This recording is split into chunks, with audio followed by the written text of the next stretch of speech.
Assalamualaikum dan salam sejahtera. Kenyataan terkini oleh Tommy Thomas menunjukkan yang tindakan beliau semasa beliau menjadi peguam negara berpihak kepada Pakatan Harapan. Nampaknya kalau kita kaji semua kenyataan beliau semenjak bersara dan juga buku yang beliau telah tulis menunjukkan apa saja Tommy Thomas buat ialah untuk membantu Pakatan Harapan. Oleh kerana itu, hampir 20 kes terhadap pemimpin dan penyokong Pakatan Harapan digugurkan dan selective prosecution ataupun pendakwaan terpilih dibuat terhadap orang UMNO dan Barisan Nasional. Satu contoh ialah kes Najib Tun Razak. Yang terlibat di dalam kes 1MDB itu ramai. Tapi Najib seorang saja yang didakwa. Ramai lagi seperti Nik Faizal, Jolo dan beberapa orang lagi tidak didakwa. Yang lebih aneh ialah kerajaan Malaysia semasa itu, kerajaan Pakatan Harapan dan juga selepas kerajaan Pakatan Harapan, kerajaan baru telah berjumpa dengan Jolo. Bukan sekali, banyak kali. Dan mereka telah berbincang atau negotiate dengan Jolo untuk balik ke Malaysia dan menjadi saksi terhadap Najib. Ini sama macam kes Rosmah Mansor. Kes Rosmah Mansor tu, orang yang negotiate, orang yang telah meminta bayaran, orang yang telah menerima duit tersebut, tidak didakwa. Dan beliau diberi keampunan ataupun kekebalan iaitu immunity dari didakwa. Kalau beliau menjadi saksi terhadap Rosmah Mansor. Jadi orang yang mencuri itu tidak didakwa. Padahal dia yang terima duit, dia yang negotiate duit, tapi dia menjadi saksi terhadap Rosmah. Dan tidak ada bukti yang Rosmah telah terima duit tu. Bukti bahawasanya orang tersebut tu, orang yang menjadi saksi terima duit ada.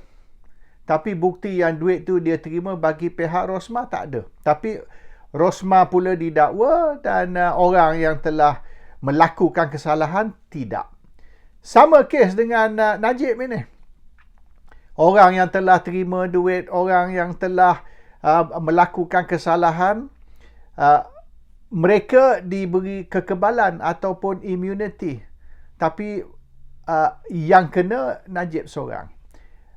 Jadi nampak sangat yang tujuan Tommy Thomas ni, matlamat Tommy Thomas ni ialah untuk nak menjatuhkan kerajaan dan menjatuhkan pemimpin-pemimpin kerajaan. Dan kalau betul mereka telah negotiate, mereka telah berjumpa dan berbincang dengan Jolo banyak kali, mengikut pengakuan mereka, banyak kali mereka jumpa Jolo dan negotiate, termasuk Mahathir sendiri telah terlibat di dalam negotiation tersebut. Tetapi apa yang Jolo nak terlampau tinggi, the price was too high, jadi mereka tidak setuju. Soalan bahawasanya negotiation tu tidak ke mana, yang negotiation tu gagal oleh kerana apa yang Jolo minta tu tinggi sangat, maka kerajaan Malaysia tak boleh setuju, itu isu lain. Yang penting ni mereka telah berjumpa dan mereka telah suruh Jolo menjadi saksi terhadap Najib dengan syarat bahawasanya begini atau begitu.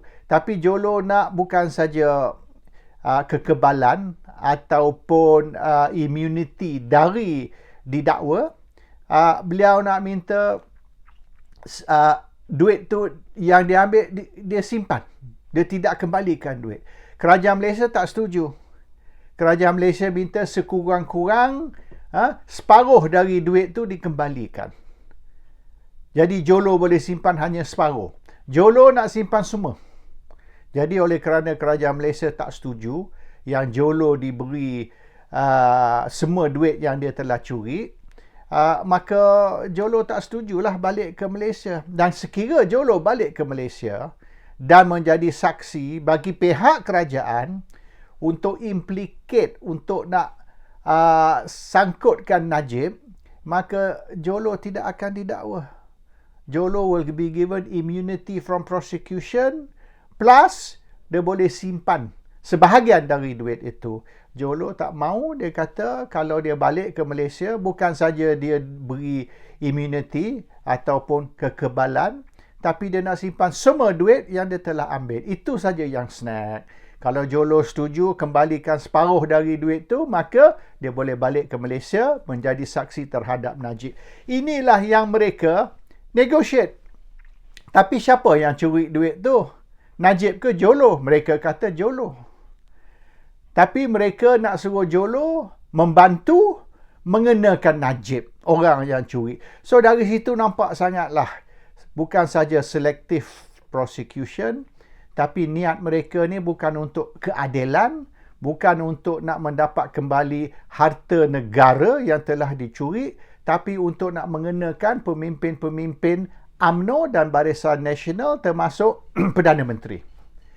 Jadi, apa yang Tommy Thomas bercakap selama ini, tak kisahlah yang dia tulis dalam buku dia ataupun yang kenyataan yang terkini sekali minggu ini, nampak sangat matlamat Tommy Thomas sebagai peguam negara ialah untuk membantu Pakatan Harapan. Jadi he's not the Attorney General for Malaysia, he's the Attorney General for Pakatan. Maka perlulah perkara ini disiasat. Betul atau tidak, Tommy Thomas ni melakukan banyak kesalahan dan salah guna kuasa seperti menggugurkan kes terhadap pemimpin dan penyokong Pakatan Harapan dan juga selective prosecution, pendakwaan terpilih terhadap orang kerajaan iaitu pemimpin dan penyokong UMNO dan Barisan Nasional. Maka satu RCI, Royal Commission of Inquiry, perlu ditubuhkan oleh kerana sekiranya AGC, Attorney General's Chambers, diguna untuk kepentingan politik dan diguna untuk mengenakan orang-orang tertentu dan untuk membebaskan orang-orang yang tetap bersalah, maka ini satu perkara yang serius dan Malaysia boleh dianggap sebagai failed state, negara gagal. Dan ini oleh kerana sekiranya undang-undang kita ni tidak bebas dan undang-undang kita ni tidak adil, maka sah Malaysia is a failed state, negara gagal.